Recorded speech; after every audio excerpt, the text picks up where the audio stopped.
Hello, everybody. Welcome again to the Doomer Optimism podcast. Today should be really fun.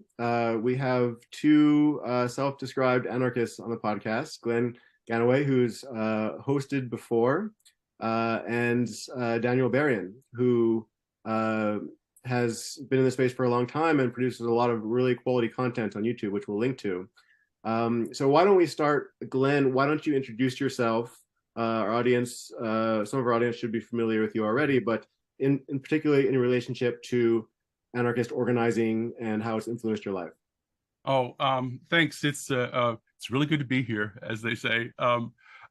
My view or my understanding and my position, the way I talk about anarchism is the description of the way things work.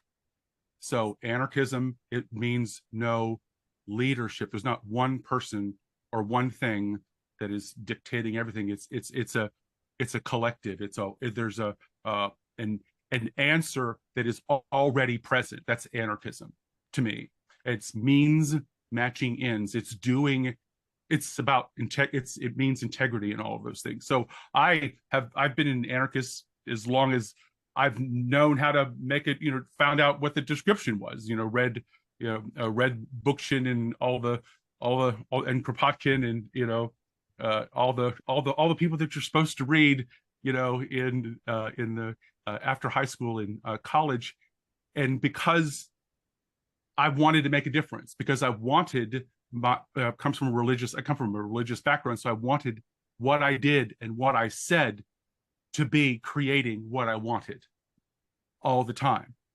So, I found out that a good description of that is anarchism, which is why I really like Daniel's channel, Anark, A-N-A-R-K, on YouTube, because it goes very much in detail about the practicalities of it and kind of rips the specialness or the scariness out of like calling yourself, an anarchist, or what, even from basic history to how anarchist thoughts and ideas can actually bring about the society and a world and experience that is beneficial for everyone, no matter what ideology or lifestyle or that your value. It's there for the expression of humanity. So that's how I come at it, and I think Daniel would come at it in a much similar way. But I'll let him describe himself and his journey to anarchism and what we're doing on a Doomer Optimist podcast. Daniel? Yeah. As they said, my name is Daniel. Sometimes you'll see me as Daniel Baryon or Anark, A-N-A-R-K. So I've been organizing as a radical basically since Occupy. I learned about anarchism there. And I think, I had a long journey to becoming more educated about what it entailed.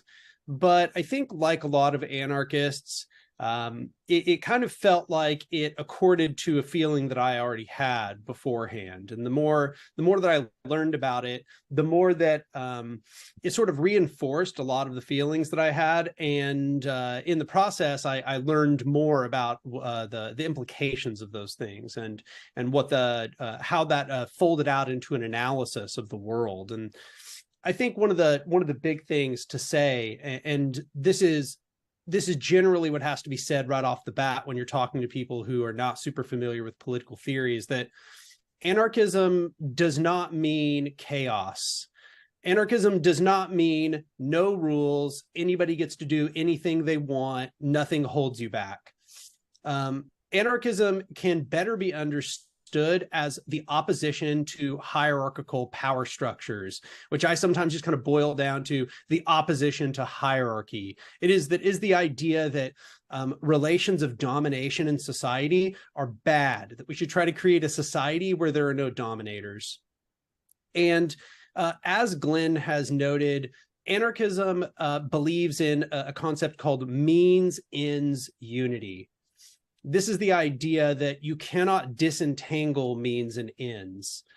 If you set out to achieve some particular set of end goals, the means that you use have to be capable of producing those ends.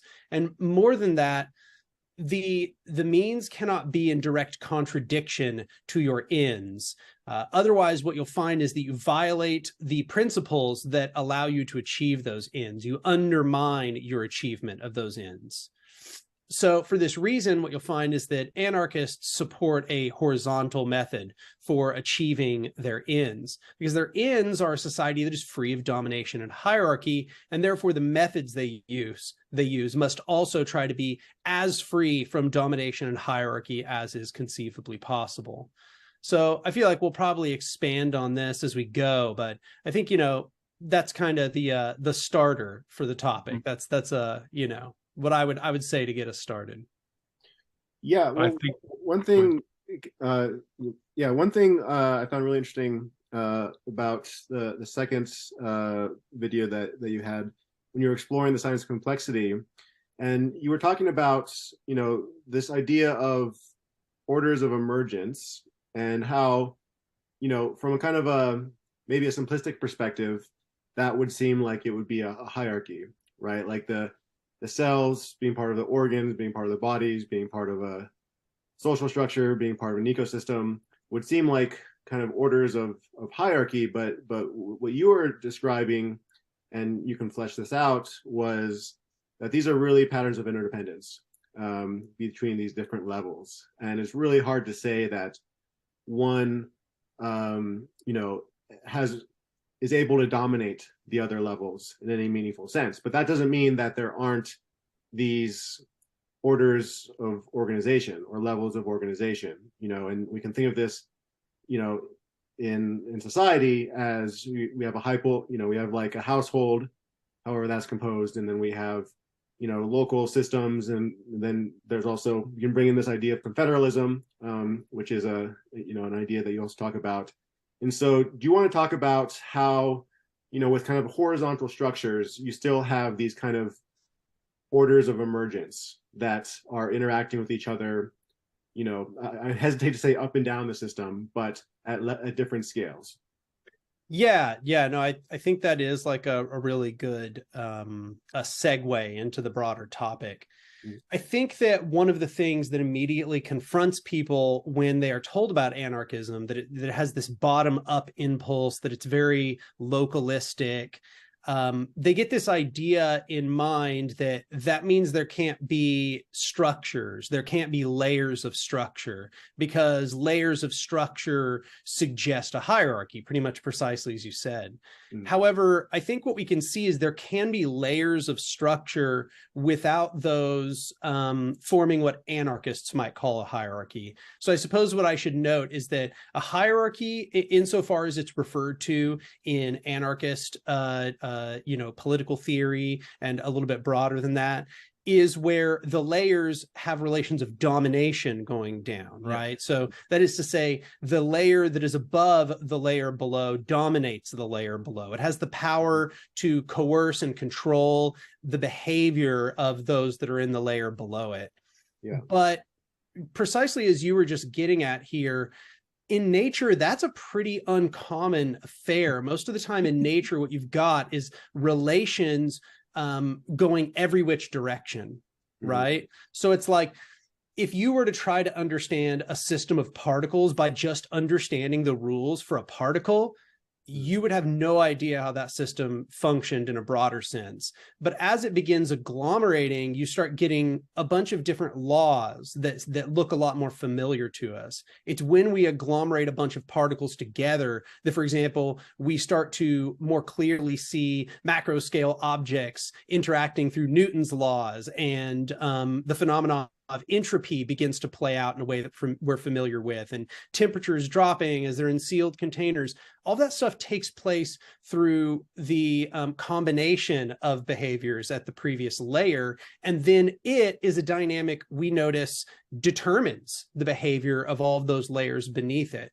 Right. So in a more holistic sense, what we really see taking place in nature, as you said, are these complex relations of interdependence, where there seem to be flows of energy, the way that energy is flows and is determined and moves around seems to be determined by dynamics at a bunch of different scales, and each of those scales form dynamics at other scales. So it's more horizontal in its nature, and furthermore, as Bookchin says, a particle can't dominate another particle, right? That's a human conception. So relating this to anarchism as a political philosophy, what we're attempting to do then is create essentially a federated or confederated structure, which is to say you are nesting structures inside of structures inside of structures. But the big structures don't just get to determine everything, and they don't get to enforce the will upon everyone else. Right. Instead, the idea is it's more just that appropriate decisions about scale are made at each scale, and those who are affected by some decision are the ones who get to decide on that thing. So this is the principle of subsidiarity, which is one of the mappings that you made. Exactly. Yeah. Subsidiarity is a term that if you go through like I'm a political science degree in college or something, they may introduce you to this term, subsidiarity. It's not one that you'll see presented in anarchist literature. That word, I don't think I have ever seen, but it refers to something that anarchists talk about a lot, which is that you should try to make it to where the most pertinent scale, the smallest, most pertinent scale is the scale that deals with any given problem. Right. Yes. And I think that's a really important component of this. And I want to jump in. That is actually, I think, the foundational bridge in which allows anarchism to, as a philosophy or a means or as a method, in order to reach wide consensus with very, very, very different people.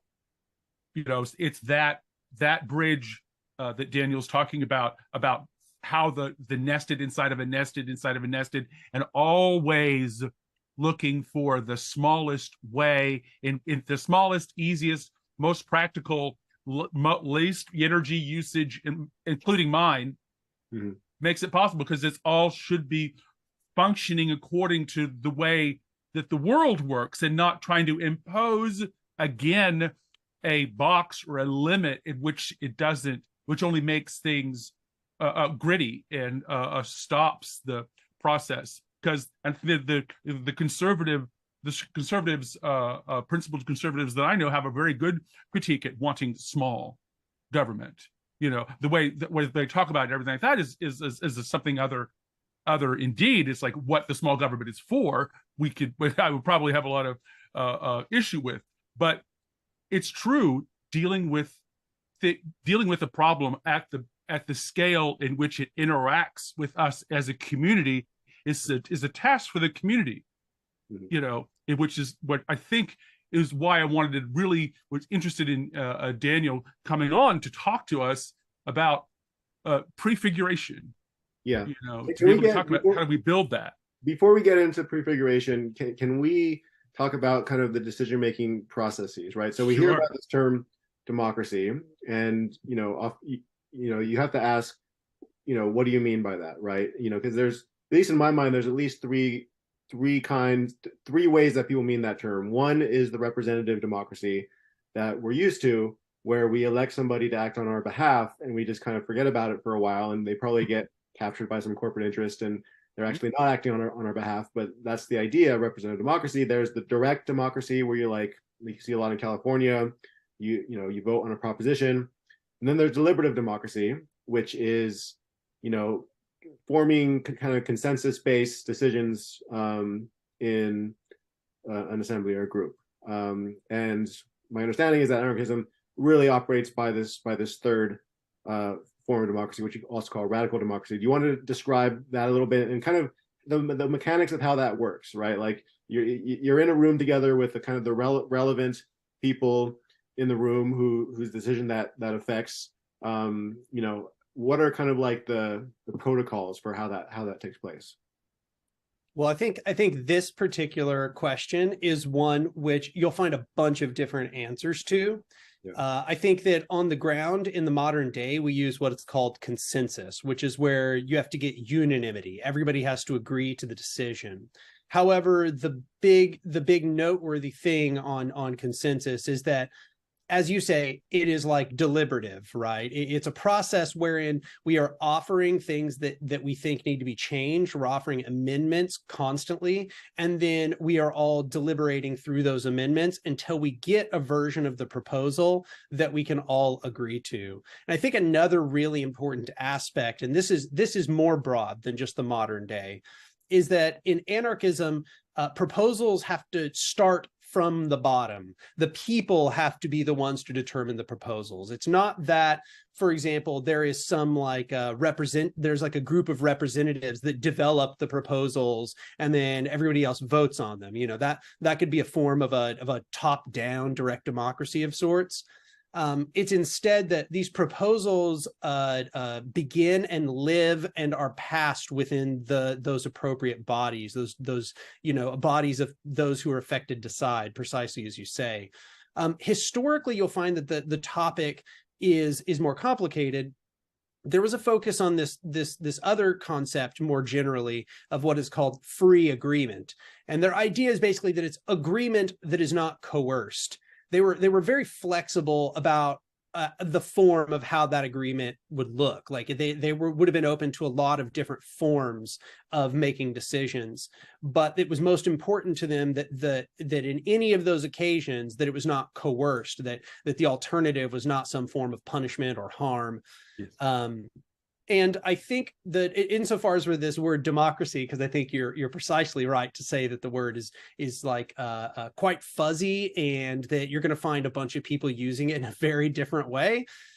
The word democracy, historically, anarchists, if you find anarchists talking about it in a historical sense before perhaps maybe the 1950s or 1960s, they would have been sort of like disapproving, because they would have been talking about representative democracy. So if anybody who's listening to this, gets this idea in mind, they want to go start reading old anarchist theory, I'm just preparing you ahead of time that if you see them talking badly about democracy, they may not be talking about this sort of radical democracy or consensus we're discussing right now. They're really talking about representative or liberal democracy, wherein, you elect somebody to do all the work and then they make all the decisions and you don't get to make any decisions afterwards.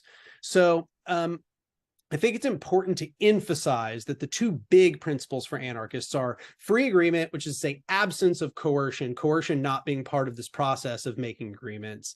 And the second one being that it is a radical deliberative process where we are constantly offering amendments, and those amendments have to be heard out by the rest of the body that is making the decision.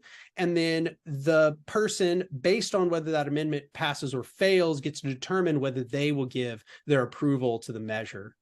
I guess maybe one last thing that might be noted is that in this process, you kind of have a few different options if the person doesn't agree to the measure. All of you could say that's not good enough, we need everybody to agree, in which case you just table the measure or it fails. Or you could do something where you say, like, okay, well, everybody that does agree to the measure will act on it, and anybody who disagreed with the measure does not have to act on it. That's another way you could approach the problem.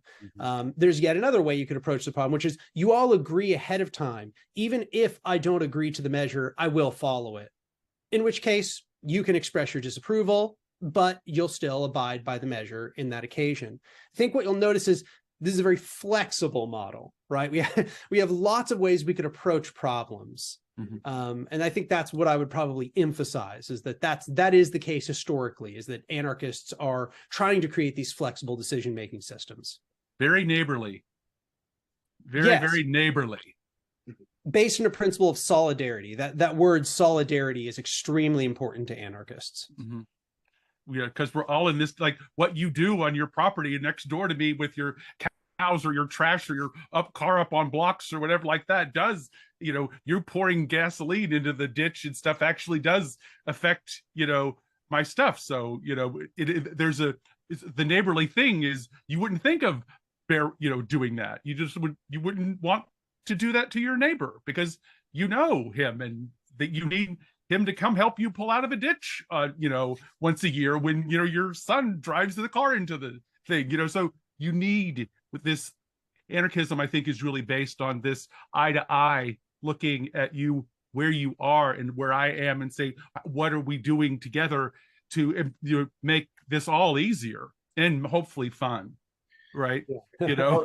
So as as a person who definitely advocates for subsidiarity and minimum viable scale, what if but I assume that the harm principle is in effect, you're talking about externalities, talk to an economist, they talk about externalities, but if the scale of the externalities are national, bioregional, or global, how do you have that eye to eye agreement? I mean, you can think of pollution in a river, you can think of anthropogenic climate change, you can think of rainforests in the Amazon that regulate the hydrologic cycle of the earth being cut down.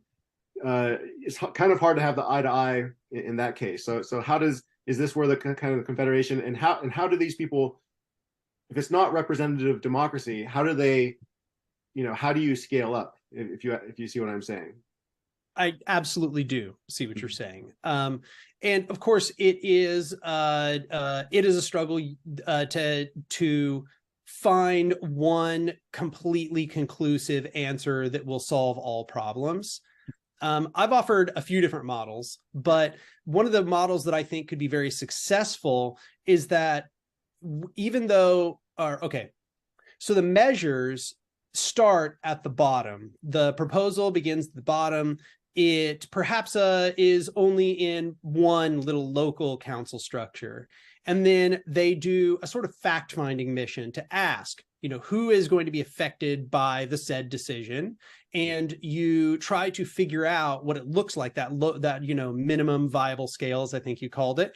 You look at you try to figure out what the answer to that question is by taking into consideration what the affected regions and so on are.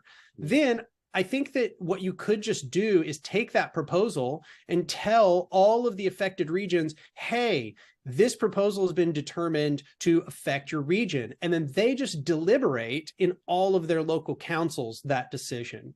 And then they go through their local consensus process. They find out whether they agree or disagree with various portions of it. They make their own amendments.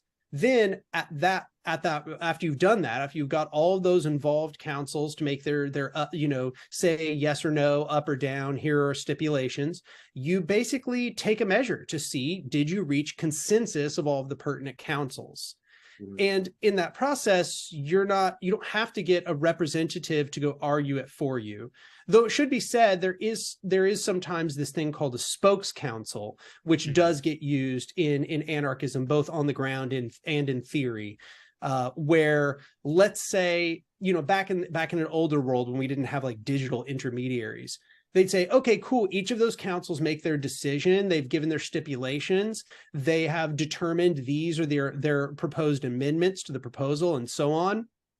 And, because once again, there wasn't as much technology, they would say, cool, now we're going to delegate some individual to go take those concepts and bring them to, a spokes council of delegates for all the other councils. Mm-hmm. And they wouldn't get to make new decisions.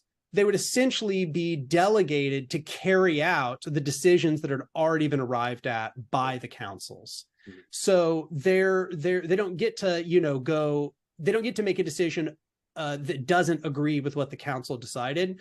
The whole point of them is to go as an emissary of the council's decision.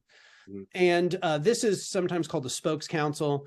I actually think that it's kind of outdated and unnecessary. I don't think you even need a spokes council. I think that maybe that was the case in like the 1700s or something, but we live in the modern era where technology, extreme digital forms could be used in order to mediate this democracy.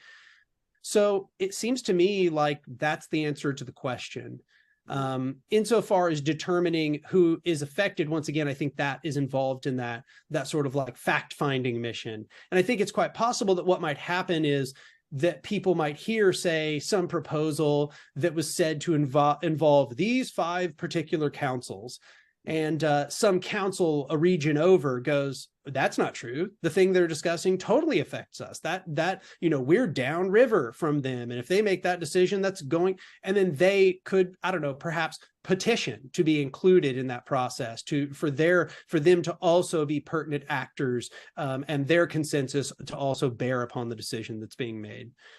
Hopefully, that was at least an okay answer to your question.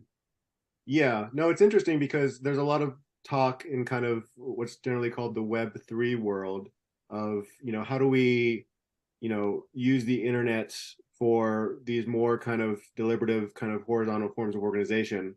There's a platform we just interviewed some folks who are developing what's called the Hilo platform, which they really focus on kind of bioregional kind of governance, but it's very much and they're trying to include a lot of different kinds of digital tools that will allow people to kind of vote, to kind of assign tasks to various people, to collaborate on various projects. And so it seems like, just given the sheer complexity of our current civilization, and we can talk about theories of change and how we want to see a change in a bit, but that's, there's going to be a lot of complexity associated with that, right? Like, if I'm going to, emit some carbon into the atmosphere to transport myself somewhere, and if I have to get permission from every single council in the world, you're going to need some pretty sophisticated tools to figure that out, right? Yes. And the way I view things like that, things where there is sort of just some default assumption of who is affected by that given thing, and the number of people who are affected is enormous.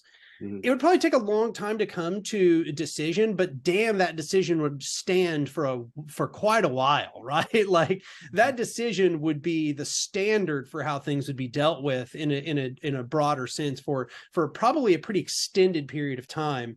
And you might imagine that those big elements, those are going to be what determines who goes in the biggest scales of federation. Those sort of like basics of environmental rights, you might call them, or environmental, regulations or rules, the standard treatment for all human beings, like what does life deserve, those sorts of questions. Those are going to be decisions that bear upon everybody and everything. And therefore, they're going to have to be made at the largest scales. Those are not decisions that get to be made at the smallest scales. So there's, this once this understanding is had, I think a lot of people's sort of naive concerns tend to clear up, because a lot of their concerns are like, wow, what if somebody does something really atrociously terrible at a small scale? And it's like, well, most of those atrociously terrible things shouldn't be allowed within their federation, and the federation could just defederate with them and could just decide, like, oh, it's not cool to carry out a pogrom, in your locality. That we stipulated that is not okay in this federation. That sort of thing affects everybody by its very nature. We already made decisions on that. So yeah. So Glenn, you wanted to get into the prefiguration. Well, see, and that brings, it's like, so if we can look at solutions to the world, talk about the world that we want to build together, and inside of what the knowledge that what is here is actually collapsing and going away. Now we can work on building what we want, or just like let it collapse and let somebody else, I don't know, determine the structure and the institutions that are going to be, that I'm going to be bound by. Or we could prefiguratively begin right now to create at scale, whatever scale, and I mean that at scale, me in my neighborhood, me in my floor on this building, the neighborhood, and so forth and so on, whatever the scale is, to begin now at creating the structures that will be able to withstand the rest of this collapsing, which we are watching this collapse is one reason why we're all sitting here on a podcast and called Doomer Optimism. So I want to talk to Daniel about some of this prefiguration, but my backup is, would you, I'm going to read you a quote, and I want you to tell us a little bit about how optimistic you are, Daniel. All right. Okay, but I'm going to read you at the end of at the end of your video on constructing a revolution, you said this, and it really had an impact on me. Let us build a revolutionary ecosystem that will heal the planet and dismantle the justification of the overlords. And I think that's a really optimistic statement. And you made this beautiful video on hope that I listened to today that the preacher in me was like, kudos. Yeah. So I'd like you to give us the optimism part and the hope that I know you share. Yeah. So me and you talked a little bit before this interview just about the concept of like what is optimism and pessimism and so on, and I won't bear on too much at length there. In my mind, I'm neither a pessimist nor an optimist, because both of these, what these mean is that I am predicting what I think the future will be. I'm not an optimist because I'm not telling you it's guaranteed we're going to win. I don't believe in guarantees. I don't have a crystal ball. I don't know what the future holds. I would consider myself a hopeful realist, which is to say, there are potential actions that could be done which could achieve our ideal future.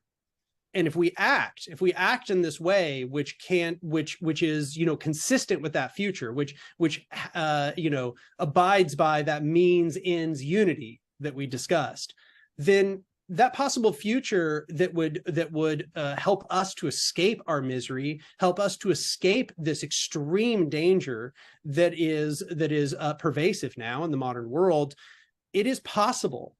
And the only way that it will take place is by cultivating hope. That it's not only that we have to cultivate hope within ourselves, but that we have to cultivate hope in others. And because if there is no hope, nobody will act. Like, that's just, if you think you're already screwed, then you give in to what psychologists call learned helplessness, right? And when you have given into learned helplessness, well, that's it. You pretty much just stop acting. You just let it all happen to you. And so that's why I call myself a hopeful realist.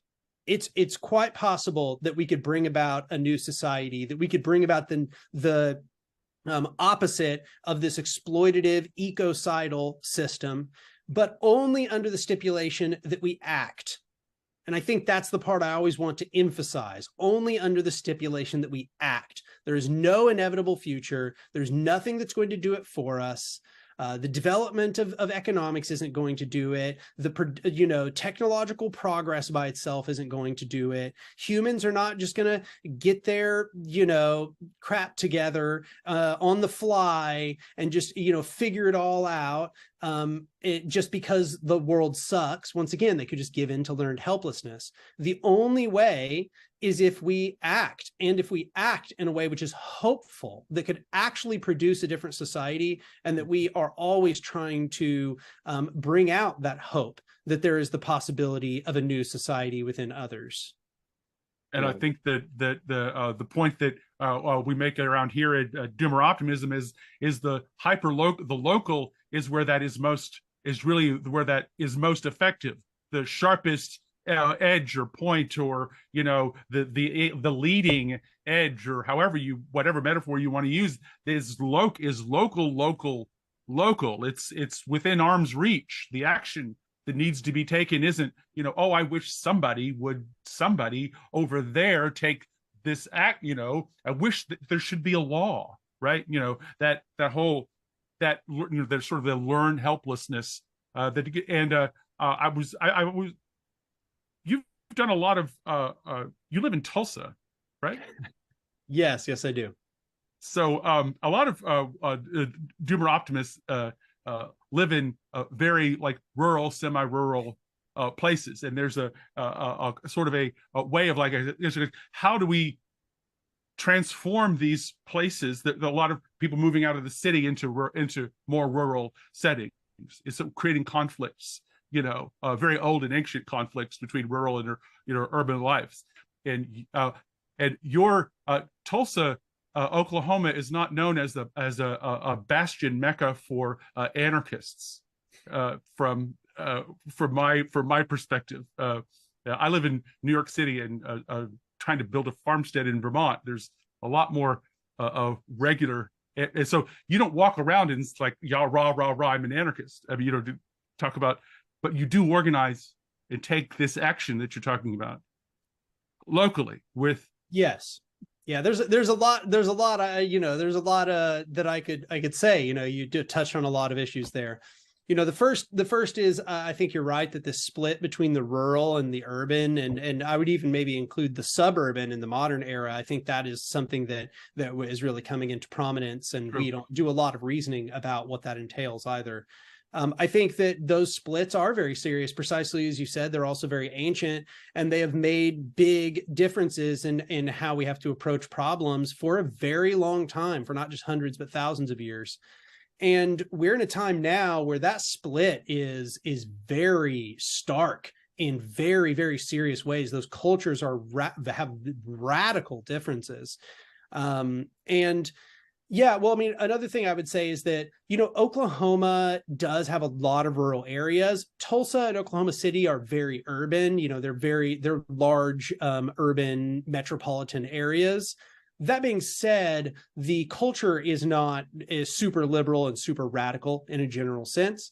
Tulsa is probably the bluest that you get here in Oklahoma, which is to say that it actually has some history of, like, say, voting for Democrats or something, if that's a helpful metric for people around here. But it is at the moment actually still more red, more Republican in a general sense.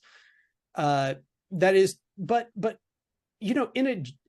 what I found is that people have all kinds of ideas here and everywhere. It's always good to just start with the presumption that every individual is an individual, and then let them tell you where they stand on the issues, right?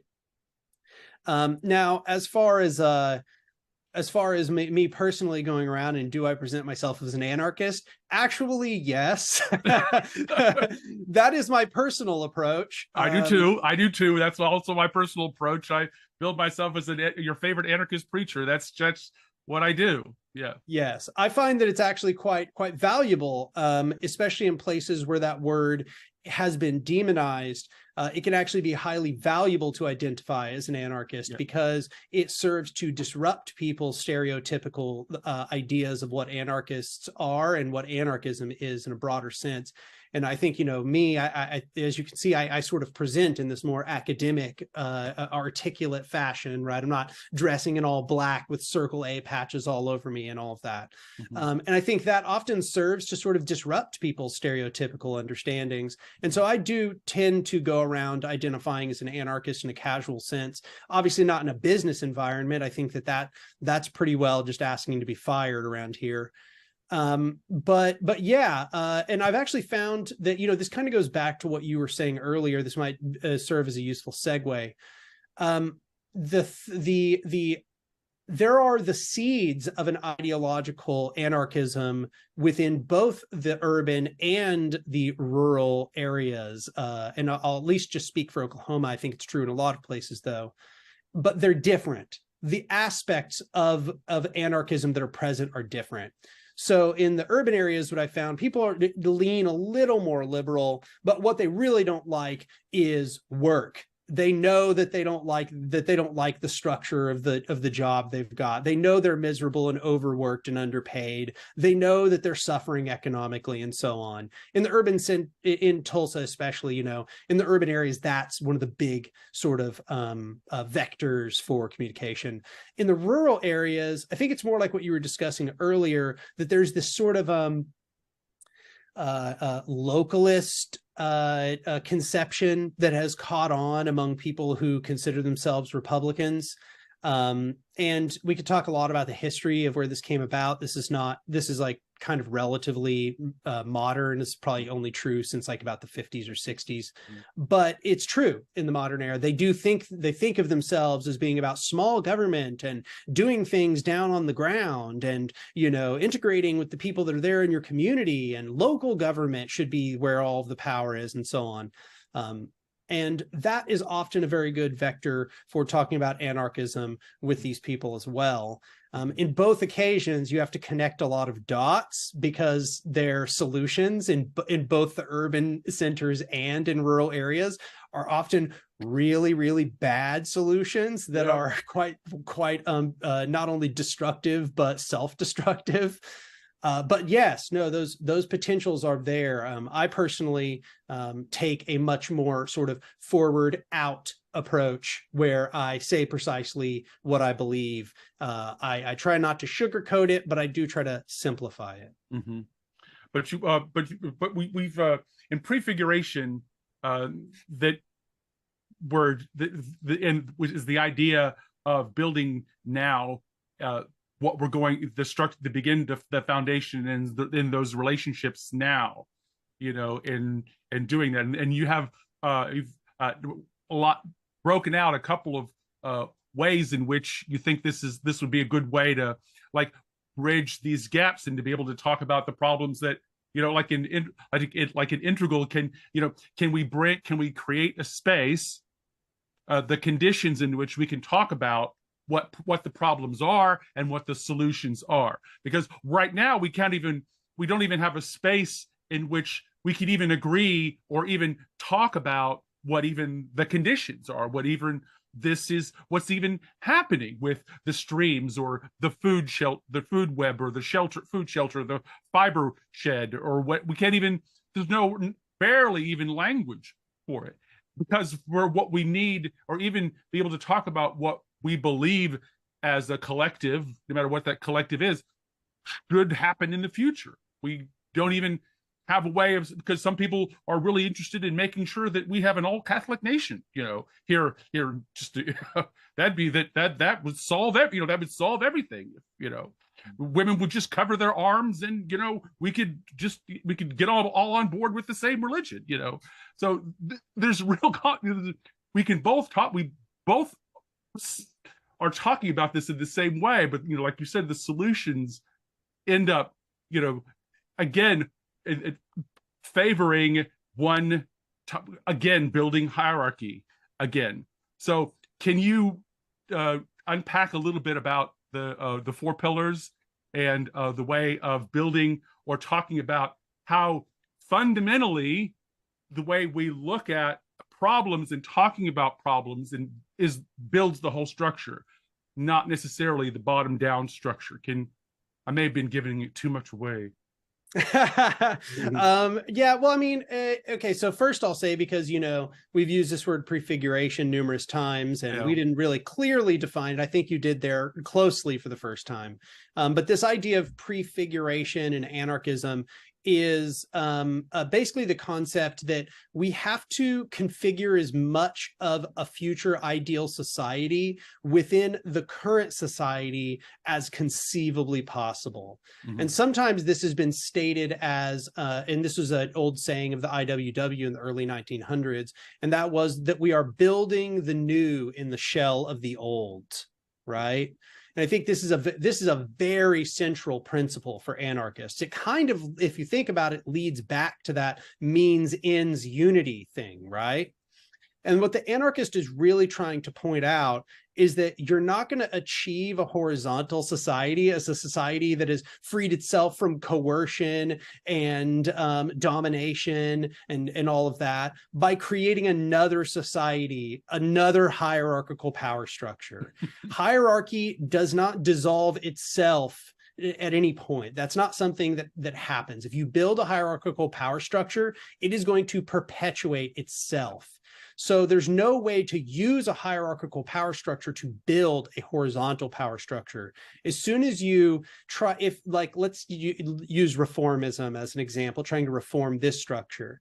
If we take the of trying to reform this structure, there eventually comes a point where after you reformed it to such a, once you reform it to such a degree that you are actually putting its fundamental relations in threat, all it does is just stop you from doing any more reform, right? That's what it does. It sort of becomes it develops this incredible inertia against further change, and it often has a really terrible knee-jerk backlash effect where, in fact, historically, it escalates into fascism in response. That's often what takes place. In the best case scenario, we see something like Sweden or Switzerland, which had extensive social democratic reform programs, but which we can now see eventually reached a high watermark and have begun to backslide once again. So the anarchist offers an alternative. They say, we're not going to beg for scraps from the table of those who already have power. We are not going to ask for permission from power structures to act. We are going to act now to construct new power structures. And we're going to do everything that we can to make those new power structures. We want those to accumulate power. We want the horizontal power structures to accumulate power. And we want those to grow more and more active, larger and larger, including more and more people. And as that takes place, we are essentially building the new in the shell of the old. And the last thing, because, you know, I saw that Jason unmuted himself for just a second. But the last thing is, you mentioned the 4 pillars, and I assume you're talking about the ones from Constructing the Revolution. But the idea is that we need to build councils. So we need to build those democratic means to make decisions together, as was discussed, has been kind of discussed here in this particular program. We need to build economics, which is to say we need to build things like cooperatives or free stores, a means of direct distribution where we just take excesses that people have and we distribute them to people that are in need.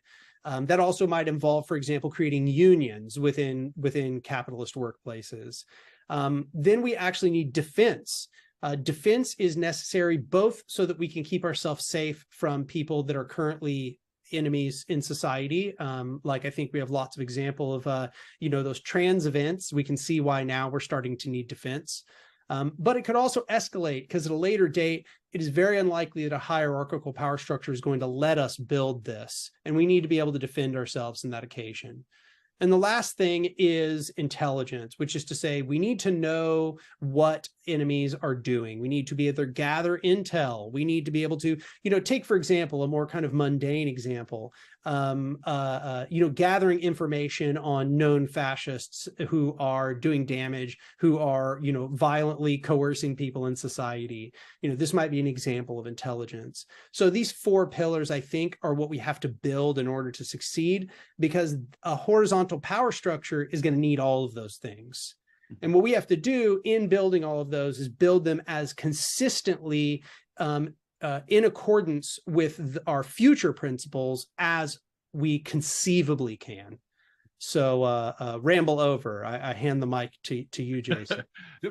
Tell me, Jason, if that doesn't sound like a homestead. Doesn't sound like a group of homesteaders in a rural area that's actually the structure that already exists in rural areas in which families or groups of families that have known each other for generations and generations already operate.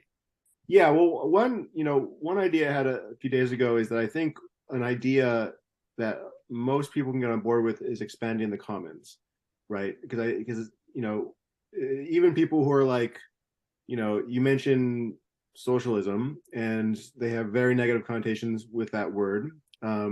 But you mentioned the commons, and you describe what that is, and they're like, oh, that means I let my neighbor hunt on my land. Oh yeah, we do that all the time, right? Or it means, mutual aid networks. Oh yeah, like we do that all the time. And so I think part of kind of building a movement or getting more people on board is, relating on these very kind of tangible, ways of just how people have historically helped each other survive, right? And we're in a point of society now.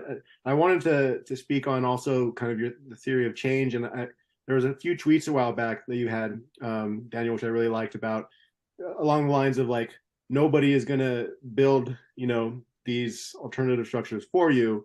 And it kind of aligns with kind of how I think about theory of change, that, I'm really influenced by kind of the panarchy adaptive cycle model. And I do think we're kind of heading towards what's called the back loop, which is basically like our current industrial capitalist civilization is just, it cannot last. But just to assume that it can collapse and then you build, as you said in your tweet, is that, well, power structures, will find a way to keep you down even in a post-collapse society. And so you need to build, these alternative patterns of organization that you can defend themselves and everything else. Start building them now, start laying the groundwork. So, and, at least according to the adaptive cycle model, once release or collapse or starts happening, there's a lot of collateral damage. It sucks. It's not something necessarily to look forward to, but one thing that's good about it is it releases a lot of energy. It releases actually a lot of activation energy that if you already have the blueprints in place, then, they can rapidly build. And so that to me, when you say build the new in the shell of the old, that's really kind of, part of, like that describes that very well. Another way people have described it is like kind of building this kind of alternative dual power, kind of parasitizing the old system. That doesn't necessarily need to sound as bad as it sounds, but or cannibalizing, consuming, I don't know, something like that. right. So I like you're mushrooms. You're utilizing, another person used the word, you're composting the old civilization to build the new, right? If you want to get more, agroecological about it. So yeah, I guess, I don't know if that's a question. Okay, yeah, I guess this idea of expanding the commons, and we can, we need to wrap up pretty soon, but yeah, what are some, let's talk about, especially I guess in the context of food production, because that's something that is kind of one of my areas of focus, is I see, especially probably a lower energy throughput society in the future, just biophysically necessary, that a lot more people are gonna have to be involved with food production, right? And then there's gonna be a lot of questions about skills as well as access, right? Access to land, because the ownership structure, most people can't afford to go buy a farm, right? And so how can we, what are some practical ways to both build the skills, just, technical skills, whether they're agroecological or permacultural, whatever kind of system you subscribe to, and start with whatever we have, right? It's like, you might not be able to get access to land, but how can we as a community, start, expanding our access to land, as, or an individual, you might have the funds to go buy a homestead or farmstead, and that's great. And that's what a lot of doomer optimists do. But, in a municipal, especially in a municipal context, in an urban context, we hear about, urban gardens, we hear about community land trusts, these various things. Do you want to talk about kind of what you've seen and how people have approached kind of both this kind of skill building element as well as Perfect. just expanding access, expanding the commons? Perfect. Yeah, absolutely. This is very much a topic that I've thought about a lot, and the group that I'm with, Cooperation Tulsa, definitely thinks about this topic quite a bit as well. I think that the answer to the question is probably going to be very contextual to whether you are in an urban setting, a suburban setting, or a rural setting, right? I think that in those three contexts, you're going to be able to do different kinds of approaches. But I actually think that in a general sense, you're sort of like least constrained in the rural context, which is to say you can kind of just like go do it with way lower barrier to entry. There's just a lot more open space. There's just a lot the more of that ecological space is just sort of like unmonitored. And as you said, it's kind of like just way easier to convince your friend Bill down the street to let you build a garden on his land. Like they're just people just do have access to quite a bit more land. Of course, that's changing. More and more of the rural landscape is being bought by big corporations and so on. But it still is the case as we speak. In a suburban area, I think it probably is going to it's going to boil down to like helping people build those gardens in their backyard, or distributing some form of technology that allows them to grow things that they need within their household. So, we've seen a lot of these things where there's like, mushroom birthing chambers, and people growing their own herbs and spices and stuff in those, like there are these little technological chambers and stuff. That kind of stuff might be an interesting avenue to explore. And lastly, you mentioned, now we're in the urban setting, and the urban setting is by far the most challenging. And it's by far the most challenging because there's just almost no available land, right? Like, and so much of the land is like wrecked. Like, it is just like the soil is wrecked. And moreover, it's not even just that it has very little nutrition, but it is often like actually polluted by really terrible, like lead and all kinds of like stuff from runoff, and you have to like remediate that soil. So like, for example, Cooperation Tulsa, we built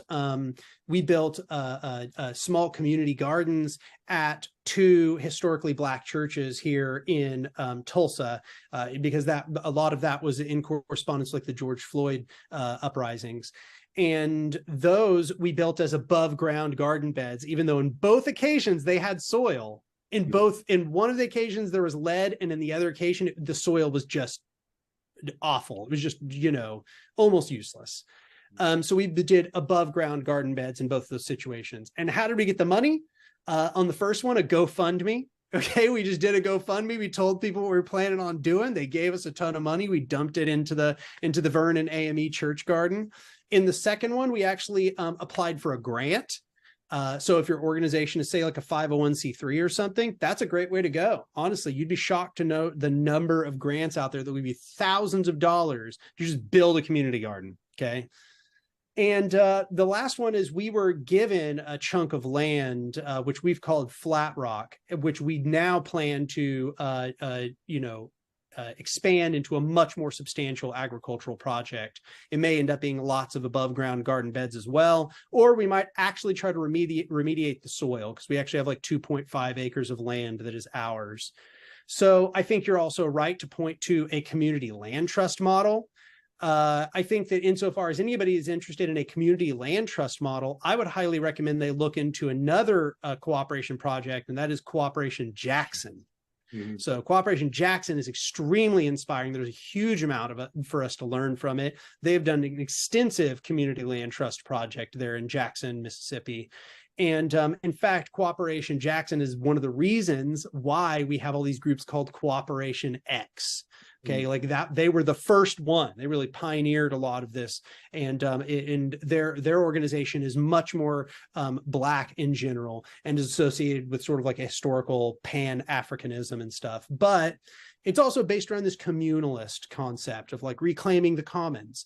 And one thing I'd really like to emphasize that I think was absolutely on the nose is that this language of creating and reclaiming the commons is a very good sort of language to use, because I think it immediately communicates something more holistic about what it is we're actually trying to do to people. Yeah. Great. Yeah. That's the outpicturing. That's you can, like, people will see that. You can see that it goes healthy atmosphere, healthy, cheaper food is like the collection of like, I grow rabbits and, I want to grow, I like rabbits. So I want to grow rabbits. And it was like, so I'll trade you, I've got rabbits and skins and fertilizer that's, so let's, you're growing watermelons and squash that I don't have, I don't have the thing for. You grow the hay, I'll give you a rabbit every 6 months, I mean, this. Yeah, I mean, these are ancient, ancient forms of human organization that it's almost like we have to, rediscover many ancient forms of human organization in this kind of modern context that's technologically enabled, but we have all of this baggage of the last, few hundred years, but we also have the affordances, of the, the technology enabled, especially around coordination. So it's, yeah, I mean, I guess I'll just my last piece I'll just say is, that's what Doomer Optimism is about. Is like, first recognizing that, hey, like our current industrial global capitalist civilization is doomed, but that actually is kind of exciting. It can be exciting if you bring in this hope that you're talking about and realize that there's so much that we can actually do. So yeah, this all sounds great to me. You guys have any last words? I guess my last word will be to say thank you both. To say thanks to both of you again. This this project, just in the way that Daniel talks about this, just is a pretty good description of what a healthy human flowering kind of looks like. And I would think that no matter what your political philosophy is, you would want your neighbor to be all that they could be, to borrow a phrase from the army, you would, I hope that we could each, I could want you to live like you want to live. I could want you to have what you wanted. I could I could want you to genuinely be happy, because you wouldn't be bothering me, right? Because we could agree that if we could give everybody the conditions for their own happiness, I don't have to make you happy. That's your own project, I'm afraid. But I can create the conditions the very best I can, at least not make sure that your unhappiness is my happiness required. My happiness requires your suffering. So, and I think that's the project. And I think Doomer Optimism has been an exciting place to pursue these ideas. Thanks for helping me do that. Yeah, I think the last thing I would say is a kind of perfectly segged from that. And that is, as I said earlier, this principle of solidarity is extremely important to anarchists. I think that a lot of people, their misunderstanding is that anarchism is purely individualistic. It's about, doing for yourself and screw everyone else and so on. But that's not the case. And anarchism is predicated to a significant degree on this cooperative impulse, on the impulse of what we call mutual aid. And I want to emphasize that a lot of the stuff we've discussed this evening has to do with self-sufficiency and localism. But I think that the last thing that the anarchist would want to emphasize is that these things become truly transformative. They add up into something more than the sum of their parts when we cooperate, when we combine together into these confederations or federations of people that can act together with concerted effort to produce something that benefits everyone, that we diminish a society of competition and we try to create a society of cooperation. Precisely as you said, because a society of competition requires that you fail for me to succeed. We need to create a society that is so much less zero-sum, that is so much more based around this communal aspect and trying to find the harmony of all of our needs. Beautiful. Well, this was great. I'm just sad that we have to wrap up so soon. Hopefully, I would love to continue the discussion sometime, and hopefully we can have you back. I think this was great, Daniel. Thank you. Excellent. Thanks a lot. Absolutely. Good to be on. Take care, everyone.